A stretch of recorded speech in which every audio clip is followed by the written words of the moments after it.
All of us have heard the story of the 10 lepers in today's gospel probably 100 times over. And I'm sure, like me, you've always admired that leper that came back to thank Jesus.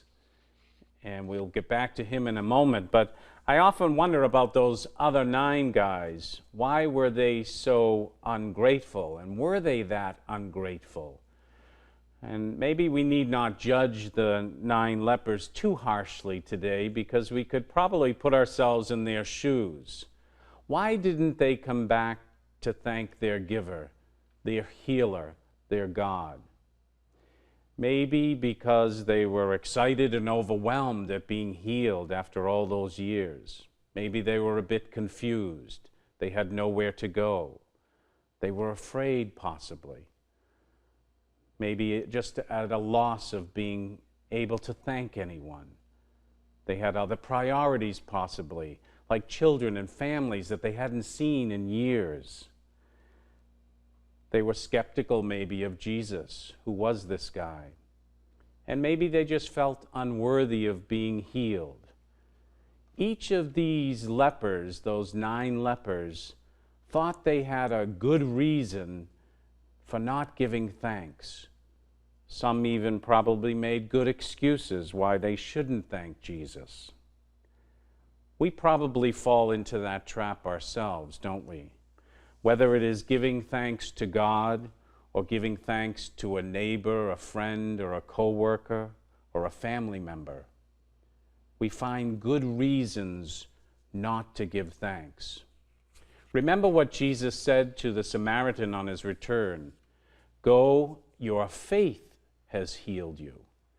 In other words, it's not so much the guy coming back and saying, "Thanks, Jesus, for healing me." It was something deeper than that.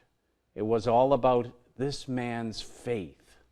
He had faith that Jesus did heal him, that God had a part in his healing, and recognized that it was his faith in God that healed him. And that faith that this one leper possessed helped him in the end to give thanks to God. Maybe the other 9 just didn't possess that faith, or at least it was not strong enough to believe that they were healed by God. Having gratitude and possessing a strong faith in God is very much connected, and I think that was the point of this story also. Recently, I was with a family, and I'm sure you've noticed it before. A parent will say to a young child after they ask for something, the parent will say, "Johnny, say please before you ask." And then the parent will say, "Mary, did you say thank you for that?" And the child complies and says, "Thank you." The child has to be reminded, don't they? The child has to be taught that they are not entitled to everything in this world, that they must ask politely and always give thanks to the giver.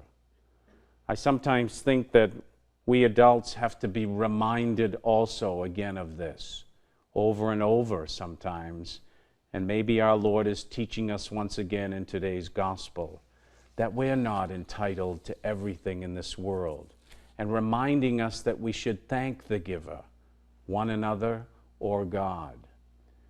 Thankfulness is not a once-in-a-while response for having received a favor. Thankfulness is an attitude, I think, of the soul, a readiness always to give thanks.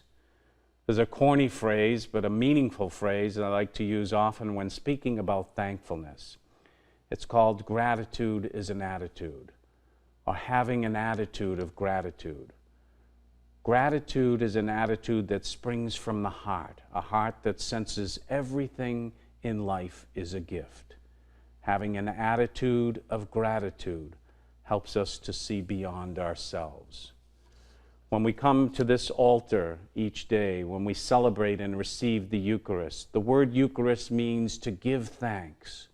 At this Mass, we thank God for all that He has done and is doing for us. We thank God for the prayers that have been answered the way in we wish they would be answered.